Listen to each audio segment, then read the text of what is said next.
So let's get started. Applying some scales.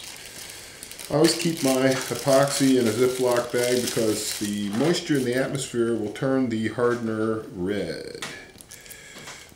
Which isn't a terrible thing, it'll still work, but who wants that? The hardener is very, very thick. Probably could invest in another couple tubes of this stuff. Huh? I've had it for a while. You don't need a ton of it to apply the scales. That's like way, way, way more than I need. But I always do it that way because if I don't have enough, I've already got epoxy going down and it's getting hard, that would be no good. This is the resin part of it, and I just put them side by side so I can eyeball them and try and get two big blobs that are about the same.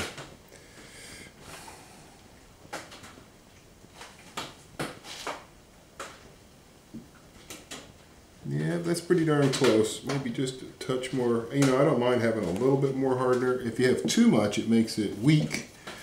But yeah, those are pretty close to the same. Close enough for me. And what I like to mix with is a stiff putty knife, and I just do twisting motions. I go through it at different angles and I twist it. And I twist it. And I twist it. Rather than using like a stick and spinning it around, what you do is you put a lot of air in this stuff anyway, no matter how you do it, but you'll put a lot of air in it with a stick, and you're really just twirling around on a flat surface with a stick. You're basically doing the same thing this is, but just a lot less efficiently. Then I press it down, and I make it real thin, and I pull it in every direction, and then I keep doing my flipping. Occasionally scrape the side of the knife to make sure that I haven't got any unmixed material up in there I need to worry about. I spent a good time mixing. You shouldn't rush this part. You've got a lot of time with G-Flex. Here, you've got 20 minutes of working time. So there's no reason not to mix it really, really well. See, I don't think I'm getting a lot of air in it this way, but I'm definitely pushing the two compounds together that way. That was an old trick actually a guy taught me he was a pretty clever guy. He worked for NASA as a destruction testing engineer, something like that, where he would destroy, you know, shake things to pieces or destroy things to pieces or whatever. So he seemed like a pretty clever guy. So I feel like this is really pretty well mixed, and you can also feel when it's mixed because it'll get looser at a certain point before it gets tacky and thick. It'll get really, really runny and loose. And you can kind of tell by the viscosity by how it runs off of your putty knife. Yeah. Okay, and the way I like to do it so I don't get it all over the darn object I'm putting the scales on is I'll get my pen started so I have something to hold the scale with. And you can see I'm just patting it. That's how I like to do it. I like to pat it. Now you gotta be careful when you come to edges to work off the edge. You don't want to work into the edge because that'll make the epoxy run down the edge. So don't do that. So no good. Get your epoxy where you want it. And then what I do is I just go along and I make sure I've got the same kind of stuff standing up. When I do that, that is way more epoxy than I need for what I'm trying to do. So now, put this guy center stage. Got this thing totally masked off, so it's not real hard to tell where this thing goes. But it is going to want to squirm around when I'm pushing the pins through.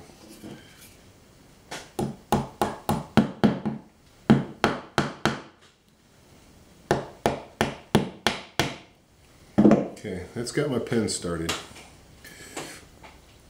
And what I want to do to make my life just a little easier, so when I put the scale on the other side, I want to have the pen sticking through just a little bit.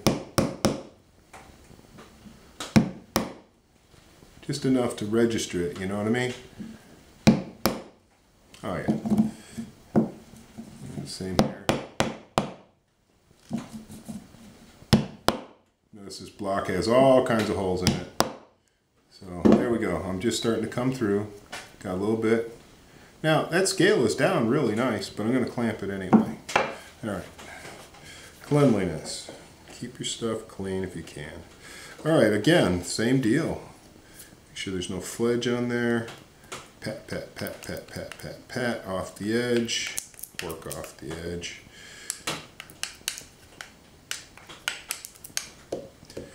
And that's it. That's really all there is to it. And then once you've gotten your pins pushed through, make sure you leave your pins sticking out each side.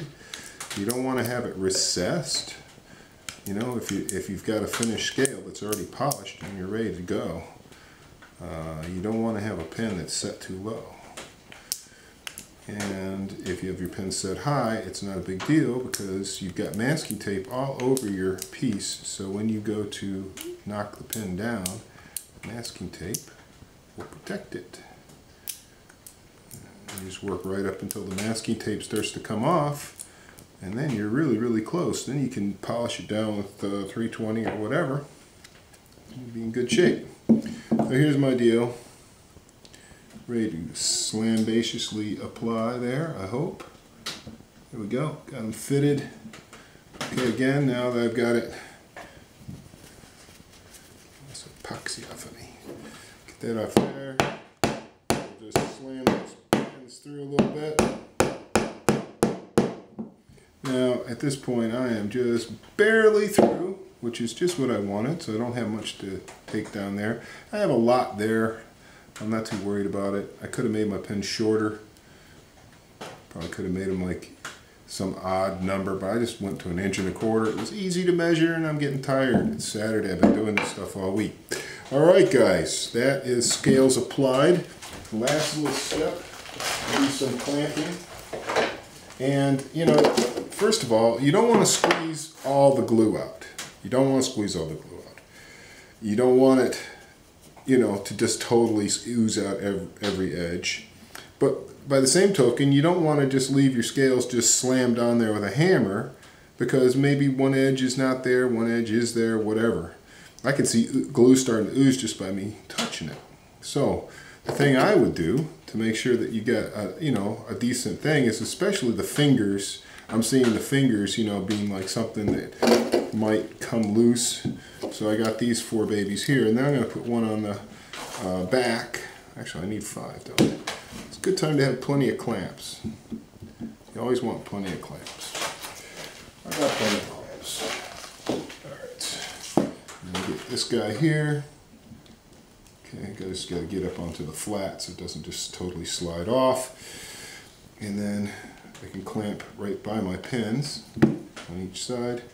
You want to make sure you're not over your pin, because that's going to hold you off. And you'll clamp. Okay. Alright. Like I said, it's always good to have plenty of clamps. Now you could probably just squish it right in the middle and you'd be good. But I think the middle's going to squish itself. Now at this point there is epoxy oozing everywhere. And it's not going to be easy to get in there and clean it and do it. You could, but what you end up actually doing is you end up making a thin layer of epoxy all over the masking tape, and then that bonds the masking tape to everything, and then you have to get in there with a razor knife and cut it. Here's the trick. Let this thing kick off. Keep an eye on it. Come back. Look at your putty board. You know, see what the material's like. See if it's gotten to the chewy stage. And right when it gets to that gummy stage, like a gummy bear, but it's no longer sticky, it's no longer runny, you can get right in there with a razor knife and you can just carve almost all of that out of there. If you catch it at the runny stage where it's kind of gummy, you can do the same thing. It's just a lot messier. So you just keep an eye on it, you come back to it, and it'll be a lot easier to deal with, and you can trim all your epoxy overhang off, and of course your masking tape is protecting everything. So that is how to apply scales. You could use the same technique to apply scales to a knife or to anything.